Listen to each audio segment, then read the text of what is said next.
Welcome to talk ঝাল হেসেল। সবাইকে স্বাগত।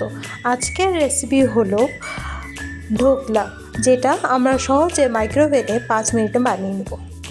1 কাপ বেসন, 1 কাপ চিনি, ইনোর প্যাকেট, কারি পাতা, শুকনো লঙ্কা, তেল আর সাদা সর্ষে, স্বাদ অনুসারে লবণ ও হলুদ। বেসনটাকে ভালো করে চালনিতে নিয়ে চেলে নেব। ভালো করে চেলে নিয়ে দেখবো যাতে কোনো লাম্পস যাতে না থাকে। সেটার মধ্যে আমরা স্বাদ অনুসারে লবণ, তারপর স্বাদ অনুসারে হলুদ গুঁড়ো দিয়ে দেব। 1 চামচের মতো চিনি মিষ্টি অনুযায়ী। ভালো করে ফেটিয়ে নেব যাতে সব ইনগ্রিডিয়েন্টসগুলো যাতে মিক্স হয়ে যায়। তারপর আমরা জল দিব, ভালো করে মিক্স করে নেব। ভালো করে মিক্স করে নিয়ে ভালো করে ফেটিয়ে অল্প তেল দিয়ে 10 মিনিট ঢাকা দিয়ে রেখে দেব। ভালো করে ফেটিয়ে নিয়ে আমরা ঢাকা দিয়ে 10 মিনিটের জন্য রেখে দেব। আমরা কড়াইতে সাদা সর্ষে, শুকনো লঙ্কা আর কারি পাতা দিয়ে ভালো করে ভেজে নেব।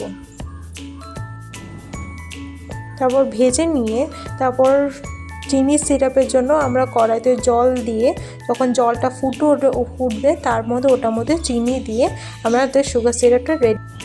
তারপর আমরা ওই ব্যাটারের মধ্যে ইনো দিয়ে ভালো করে গুলিয়ে নেব যাতে মিশ্রণটা যাতে ফ্লাফি হয়ে ওঠে।